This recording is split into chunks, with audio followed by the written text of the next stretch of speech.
people. Great stuff. So look, really excited to have Charlie here. If you are not familiar with Charlie, we did a podcast probably about 3-4 months ago. And probably might have been longer than that actually. It might have even been maybe 6 months ago, even that far back. And it was super popular. Everyone loves Charlie.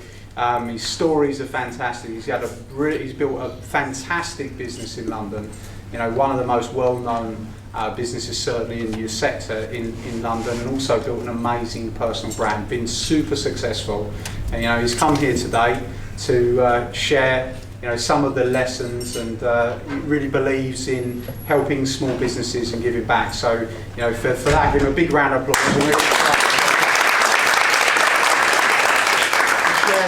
So, Charlie, do you want to maybe just tell us a little bit about, you know, where you've come from, where this all started off, and what it was like starting your business? We know where you're at now, having a huge business in London, being very successful, creating some massive results.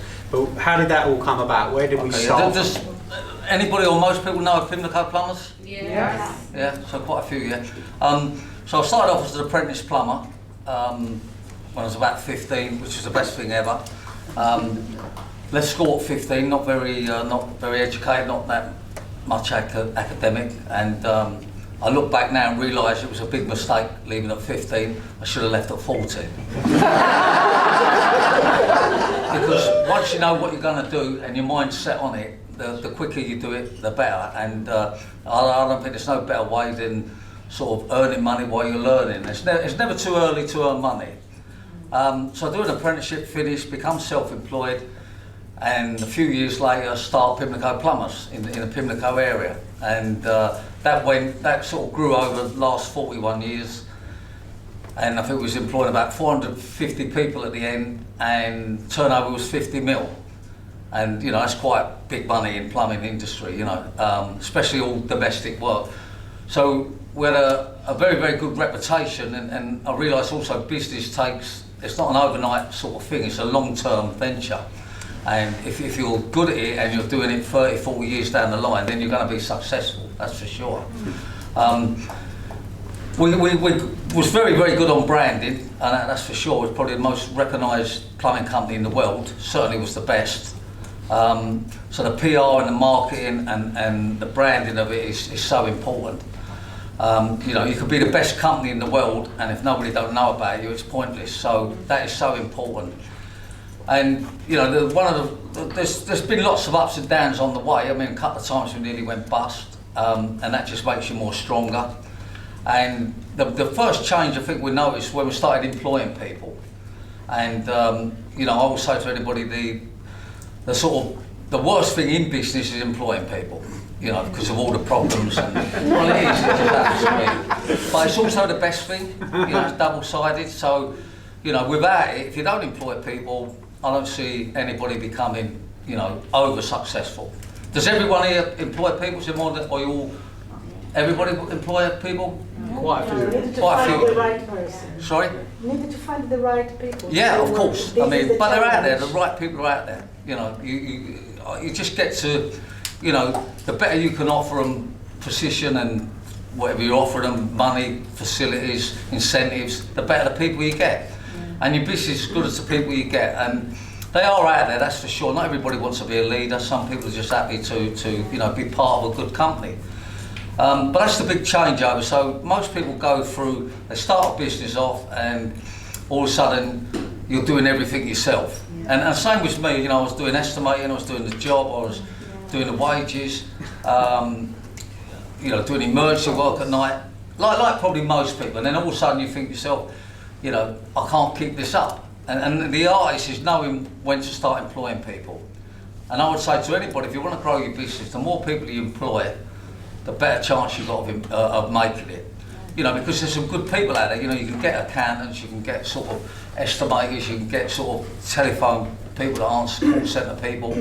And you start to realise that you're not the only one can do it. You know, you think you're the best at everything, but you're not. You know, you get these people in and they're great. And then you start learning to delegate, because, you know, it's difficult to trust people.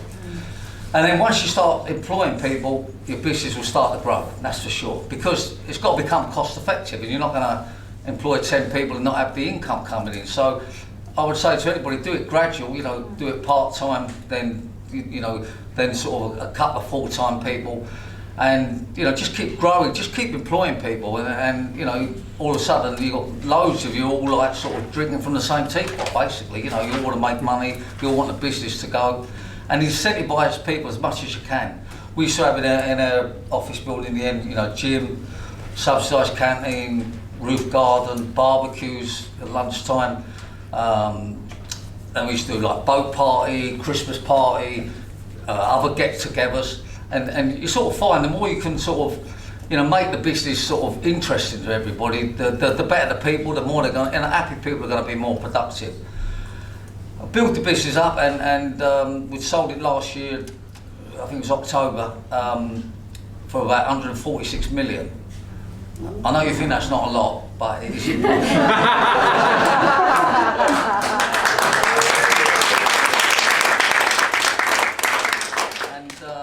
You know, and now I'm still doing, you know, I've moved into different things, moved into like music, like helping some artists on a business side of it, also doing some property in Spain, also chairman of Great British Radio. So it's not a case of retiring, but I think it's you know, I've done what I've done in it, and I don't know that I could have gone any further. And you know, there's no point in building your business up and leaving it in a box. You know, if you can have a get-out clause somewhere, then you know that's what you want to do. But unfortunately, it's worked for me, and I don't think it's down to luck. I think it's down to hard work and sort of common sense.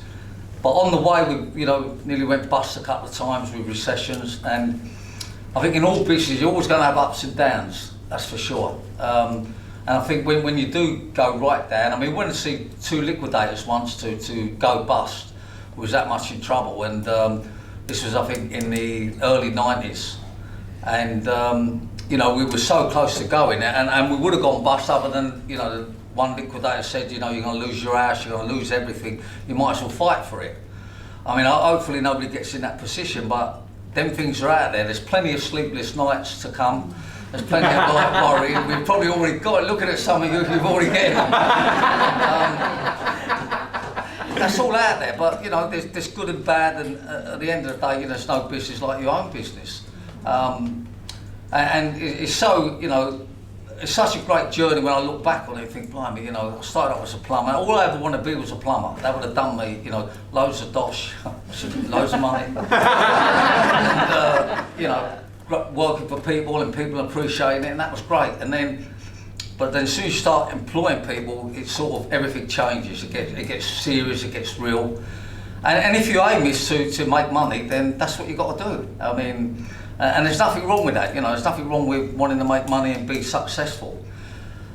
And then PR was massive, you know, we got involved with PR and still doing quite a bit tonight. Not tonight, I am actually, I'm sorry, I think I'm doing Talk TV tonight, but 6:30, but still doing quite a lot of PR now, and you know, it's priceless. Social media, radio, telly, anything at all that could get your brand known, it's a must. And a lot of big companies often say to me, you know, I can't afford PR, and you know, it's that answer is, can you afford not to have it? Because if you ain't doing PR, whether you're doing it yourself, social media, TikTok, whatever they call it, and all the other bits, if you ain't doing it, then you're going to be left behind. And it's the cheapest form of advertisement, you know, if you think about it. It's only your time that's doing it.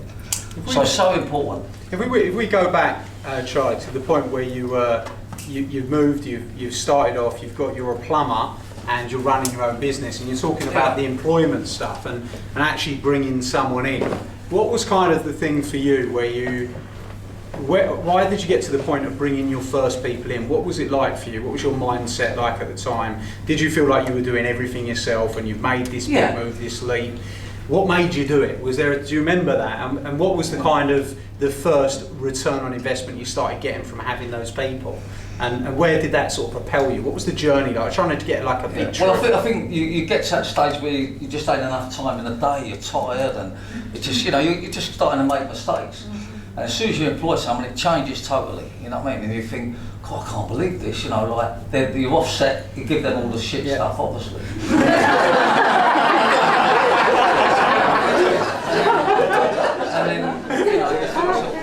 lovely, like, you know.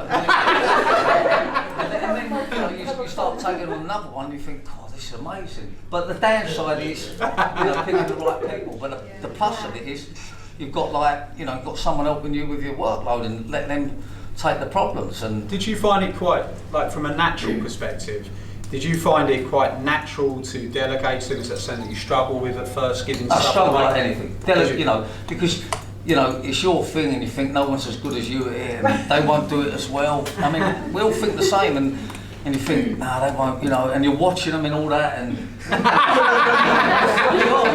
I don't like it. And then you start finding fault with them, I think, just because you feel you want to prove yourself right. And then all of a sudden you're thinking, you know what, he's done that better than me, or she's done that better than me. You know, I mean, I used to answer the telephones and you know, then all of a sudden you get someone that's really polite on them and, you know, very sort of punctual and that, and you think, God, blimey, you know, how did I manage to get the work when these people are like experts at it? And I say you could always buy them people, you know, and it's important to get them on board, but you're never going to get the right people to start with, but you keep going through them and going through them, and eventually you'll get the people.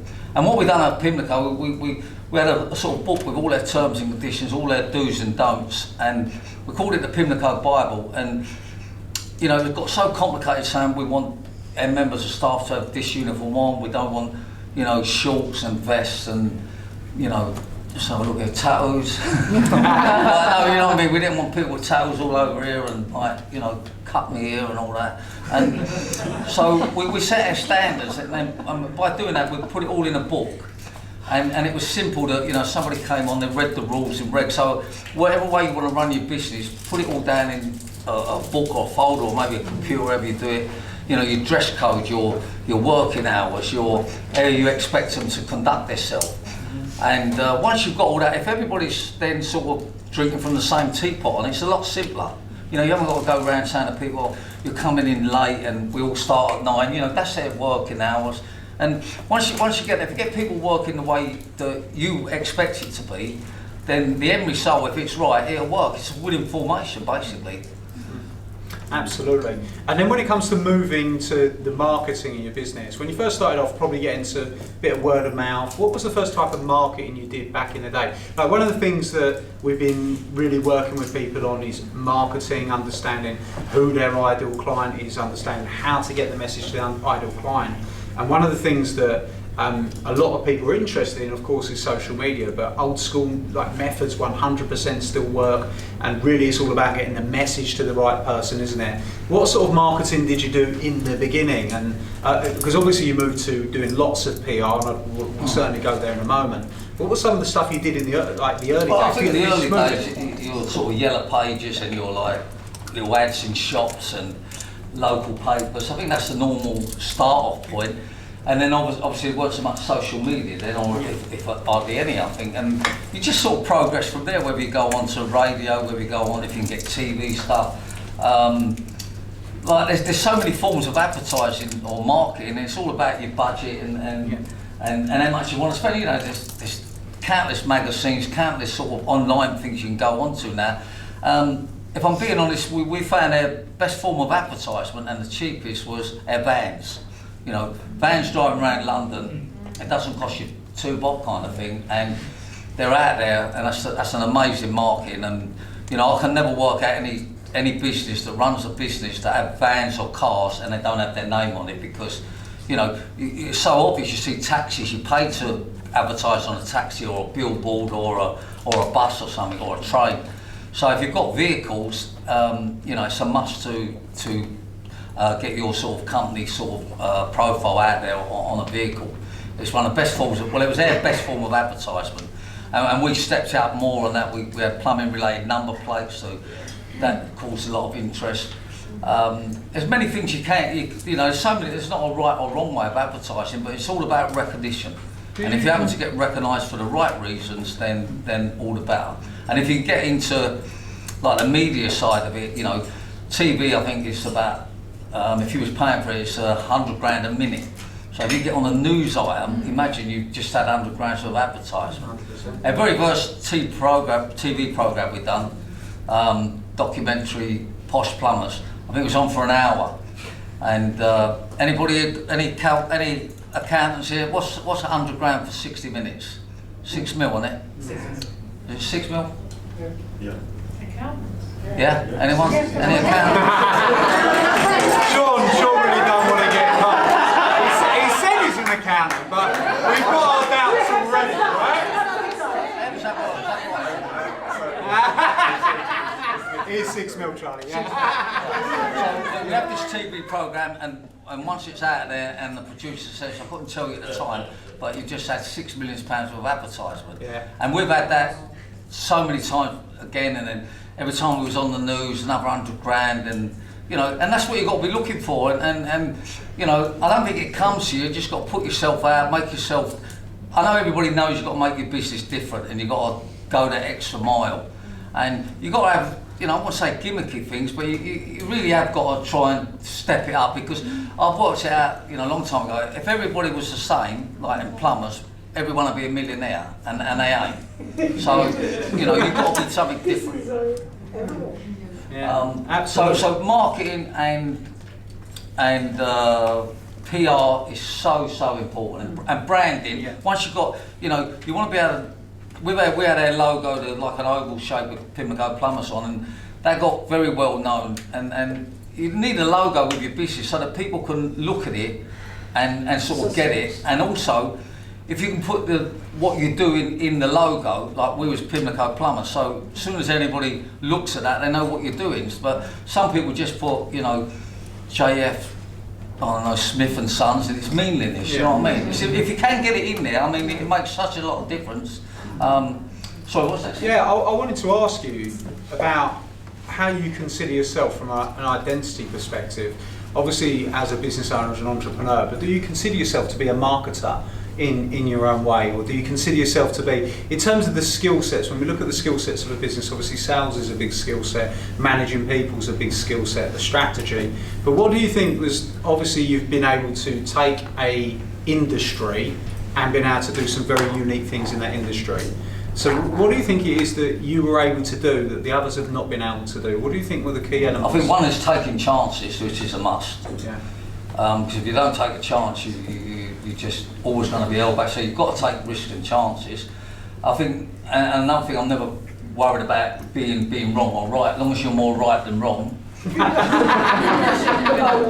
like, it can't be right on everything. No, if you're, you know, if you know, and I think it's very important that you can make a decision straight away. I mean, I can make, like most people, I can make a decision yes or no within seconds. Yeah. And I think that pays off a lot, because you miss so many opportunities if you. And I think also in business is not to complicate things. So many people complicate it. I mean, when we was doing business with anybody. If anybody produced drawings or architects or busybodies want to get involved, we just come away from it. You know, what's simpler than going to an house, doing the job, turning up on time and collecting the money? I mean, I just say to anybody, so many people complicate business, and I don't think you need to. And the other thing I learned in business, that people will always pay for quality. That's the thing to remember. People will always pay for quality. What you have to do is you've got your product, what you're selling, and then you find sort of the marketplace that wants to buy that. And you know, there's no point in selling something expensive to people that are going to be short of money, and people that have got lots of money, they don't particularly want to buy something that's at the cheap end. So you sort of work out what your business is going to be, whether it's going to be quantity or quality, and then you find the marketplace that's involved with that, and if you join them together, it's a winning formation. I mean, we was very top-end plumbers, and so we worked for top-end customers. So I can ask you a question, Charlie, because this is definitely something that I notice within groups that I look after. You seem very comfortable. I mean, I spent almost a day here talking about the importance of making sure that you're pricing and that you've got a higher offer, and a lot of people resist that. You know, a lot of people are very, very resistant to charging more money for a better job, and I've talked to them a lot about adding value. And for example, people pay for the fact that you're on time, people will pay for the fact that you're being smart, people pay for all these different things. Were you ever hesitant about being more expensive, or was that just something that came naturally to you? I'm going to do a bit of job. It was a must. It was a must, because you know, if you're, you know, in plumbing, cheapest is the dearest. Absolutely. Pay cheap, you buy twice, right? Yeah. And if, you know, once you set your prices and to get the right people in, you've got to charge the right price. And the quality of service we was offering, nobody could beat it, and especially if they was going cheaper than us. And, you know, so I think you look for that certain market. There's enough people out there that's got money, and there's enough people out there that want a quality service. And people will always pay for quality. 100%. You know, and you have to pick and choose who, you know, it's your company, it's your terms and conditions. And, you know, we nearly went bust in, I think it was late 80s or early 90s.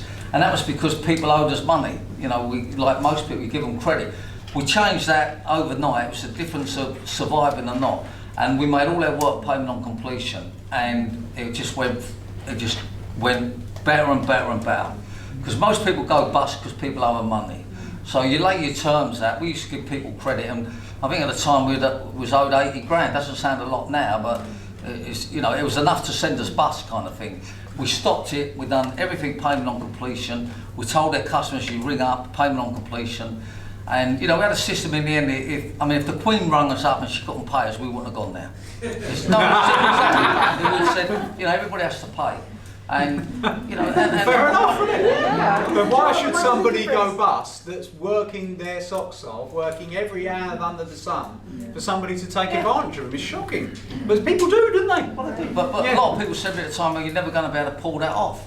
Well, we did. And, you know, I mean, what with card facilities now and bank transfers and that type of thing, it's so much easier to get paid now than what it was years ago. Yeah.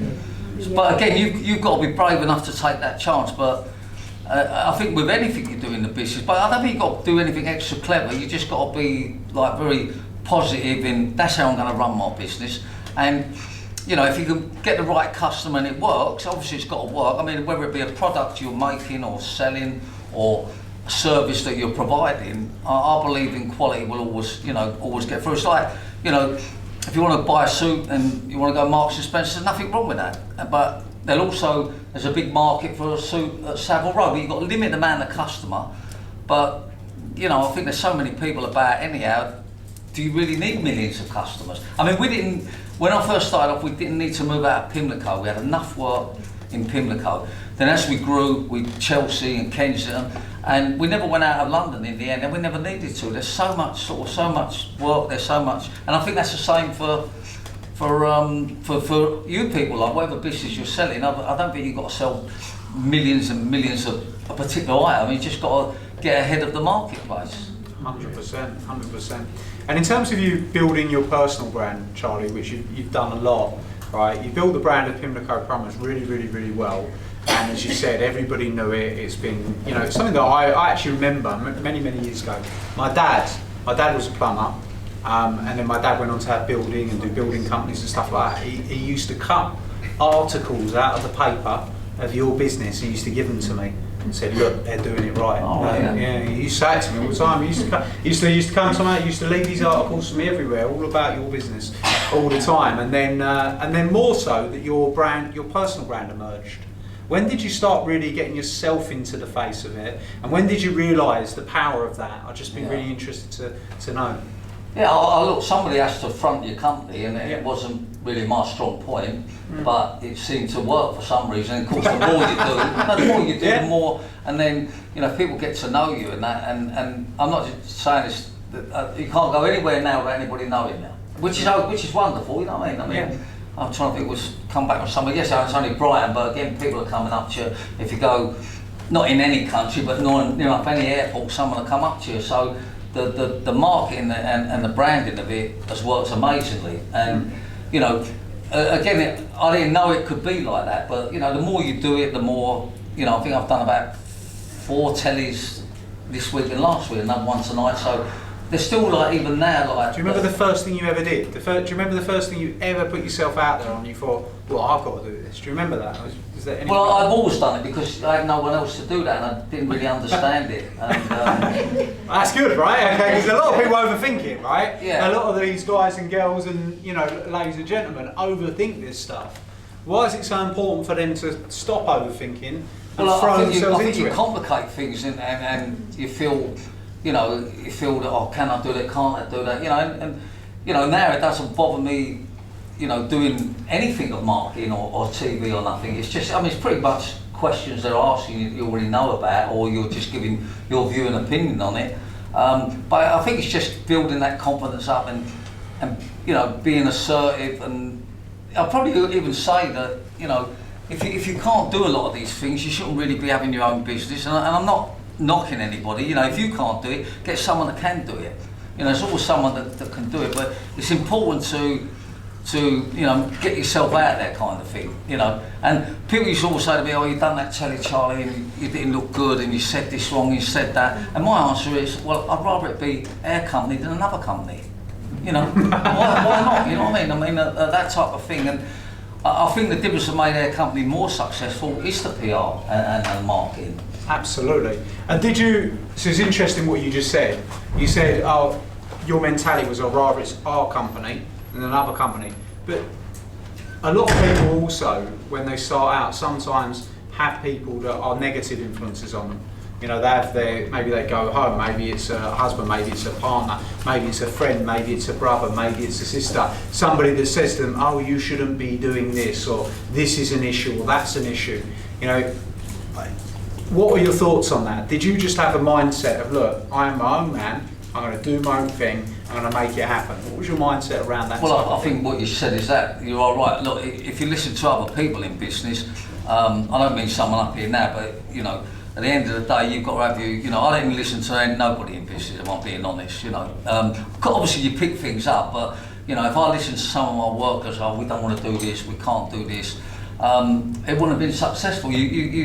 I think it's got to be that attitude that, you know, I'm going to try it and stick to what you're good at. If it's not working well, then change it. But you've got to be able to stick to, you know, good ideas of what you've got, and you know, because you're the leader of it, kind of thing. Do you think that it's important for a business owner? One thing that I haven't mentioned is I often, the people that I've interviewed, like yourselves, and the people that I've spent time with, and even know my own background, is that a lot of the time you see the successful people are a little bit rebellious in a way. Like they have their own sort of, they're not really interested in, you know, they're willing to rebel and go their own way. How important do you think it is to sort of cultivate that? Do you think that's an important trait? Yeah, I mean, again, I'm going to say don't listen to people. I mean, we call them jealous bastards. Absolutely.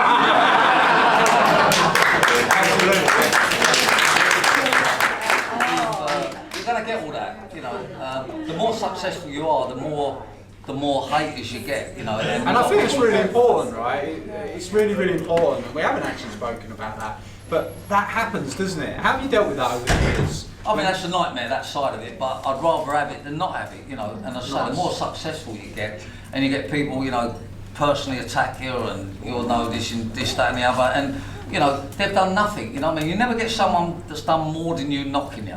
100%. You know, you always get, you know, and you know, it's just some people's instinct, and you know, we're a nation that don't necessarily like successful people, and you know, you drive a good car, you got a lot of people, you know, want to scratch it, and you dress good, and no, but they do, you know, that's it. But you got to be prepared for all that. But I'd rather them scratch my car than not have a car, kind of thing. You know what I mean?